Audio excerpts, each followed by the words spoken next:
Qu'est-ce qu'il y a de pire en freelance? De stagner financièrement dans son activité, de ne pas pouvoir générer plus, d'être bloqué à la barre des 500, 1000, 2000, voire 3000 euros grand maximum. On est capé, on ne sait pas ce qui se passe, on voit qu'il y a un plafond de verre au-dessus de nos têtes et on ne sait pas en fait ce qui se passe. Donc dans cette vidéo, j'ai envie de vous partager les 5 raisons pour lesquelles vous êtes peut-être capé financièrement dans votre activité. Ces 5 choses, c'est des choses que moi, j'ai fait face au début de mon activité et c'est la raison pour laquelle je voulais vous en parler.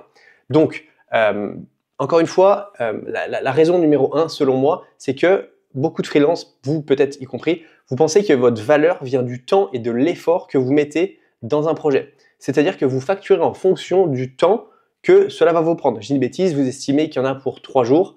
Vous dites, ok, bah allez, mon taux journalier, il est à 200 euros, ou 300, ou 400, ou 500. Bah, je fais 500 x 3. Bah, c'est ce prix-là. Vous calculez le temps multiplié par votre taux horaire. Par exemple, vous dites, je pense qu'à peu près, je vais en avoir pour 10 heures. Bah, je suis à 30 euros. Bah, ça va me faire voilà, ce prix-là. Ou, enfin, voilà, vous calculez encore une fois votre taux horaire multiplié par ce que ça pourrait vous prendre, le projet. Donc, en fait, vous êtes capé en termes de temps. C'est-à-dire que sur une durée définie, vous ne pouvez pas faire plus si vous êtes booké à 100%. Et c'est pour ça que vous n'arrivez pas à passer ce cap. Et moi, c'était mon cas aussi.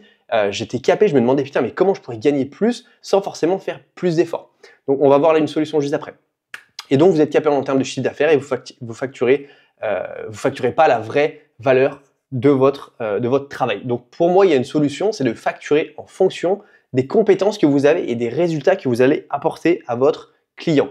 Petit exemple, si vous créez une stratégie marketing complète, c'est un exemple, hein, on est d'accord, pour votre client et que vous pensez que vous allez lui faire gagner 8000 euros, je dis une bêtise, 8000 euros, c'est pas déconnant de lui dire, écoute, moi, d'après ce que je vois, d'après ton trafic internet, d'après ce qu'on peut mettre en place, en règle générale, on pourrait, c'est une hypothèse, hein, mais c'est ce que moi je vois habituellement dans ce genre de situation, on va pouvoir générer entre 8 et 10 000 euros chaque mois de manière récurrente. Ben, c'est pas déconnant de facturer ce service, cette mission, 6 000 euros. Parce qu'encore une fois, si le prospect se dit, OK, peut-être que le premier mois, je ne vais pas gagner énormément, mais derrière le deuxième mois, je vais gagner beaucoup plus. C'est pas déconnant.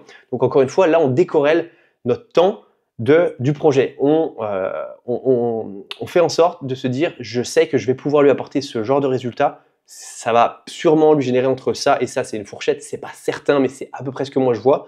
Donc, je pense que je peux facturer 6 000 euros par exemple, ou 5 000 euros, peu importe. Mais du coup, ça vous évite de dire, je pense que je vais pouvoir générer 8 000 euros, 10 000 euros ou peu importe. Ben, ça va me prendre 3 jours, ben, du coup, ça coûte 1 000 euros. Bah non, en fait. Encore une fois, si vous apportez de la valeur, si vous montrez que grâce à ce que vous allez faire, derrière, il va y avoir un effet de levier qui va se faire pour générer du business à votre prospect, à votre client, pardon, c'est pas déconnant de lui proposer une somme qui est en adéquation avec ce que vous allez lui apporter. Donc encore une fois, de décorréler votre temps et vos efforts d'un projet. La raison numéro 2, c'est que vous êtes bloqué au niveau de freelance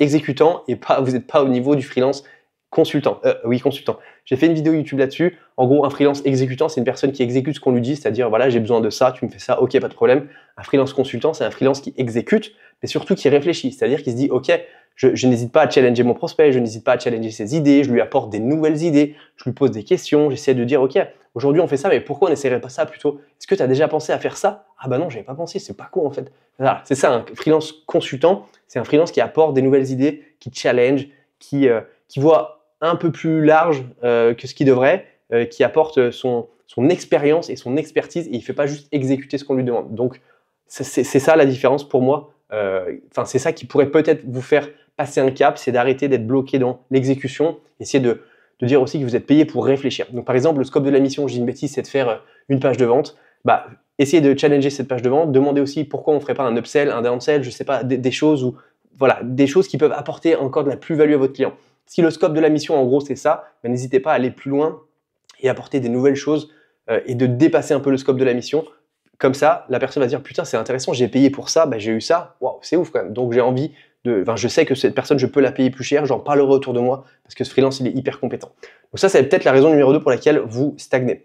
Raison numéro 3, c'est que vous n'utilisez pas forcément peut-être le réseau de vos clients. Ça, c'est un truc qui est ultra sous-coté, c'est de se dire, mes clients, ils sont satisfaits de moi, bah pourquoi je ne demande pas à mes clients de m'apporter des clients en fait, tout simplement. Ok, merci, c'était super la prestation, cool. Je voulais juste savoir, est-ce que tu n'aurais pas des clients ou des amis ou des personnes autour de toi que moi je pourrais aider avec mon service? Ce qui est intéressant, c'est d'utiliser le réseau de mes clients, ça me coûte 0 € en marketing. Ça me demande juste de poser une question. Donc, poser une question, ok, est-ce que tu connaîtrais pas quelqu'un que je pourrais aider dans la même situation que toi? C'est beaucoup plus facile de vendre une prestation à une autre personne qui nous a été recommandée parce que, encore une fois, on a déjà la confiance de notre client.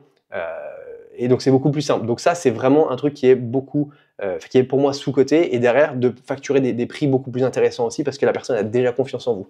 Donc, si moi, je vous encourage vraiment à utiliser le réseau de vos clients, que ce soit juste comme ça ou en demandant, écoute, peut-être que voilà, tu as des gens autour de toi qui pourraient potentiellement être intéressés par ce que je fais. Si ça t'intéresse, si tu m'envoies un client, peut-être que je peux te faire je sais pas, un audit, je peux te faire je sais pas, une séquence email de 3 emails, je sais pas, apporter de la valeur en fait à votre client, en plus, en lui disant, si tu m'apportes des gens, moi je peux t'aider aussi. Donc en fait, c'est un service qui est donnant-donnant, donc ça c'est cool. Donc ça, c'est la raison numéro 3. Raison numéro 4, c'est que vous n'osez pas augmenter vos tarifs après chaque nouvelle mission. Personnellement, quand je me suis lancé en freelance, j'ai augmenté mes tarifs de 25 € après chaque mission. Ça a pris du temps. Au début, c'était le tarif avec lequel j'étais à l'aise, mais au bout d'un moment, ça m'a permis de facturer 1 000 € par jour, et aujourd'hui, je suis content parce que j'ai monté petit à petit mes tarifs.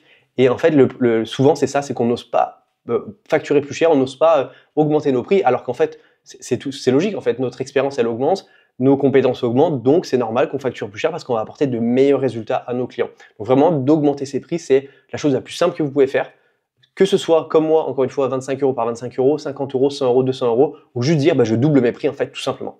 Et du coup, derrière, vous allez attirer d'autres clients, d'autres typologies de clients qui ont plus de budget, et ça peut être aussi beaucoup plus simple. Donc vraiment, augmenter ses prix, c'est vraiment sous-coté, je pense.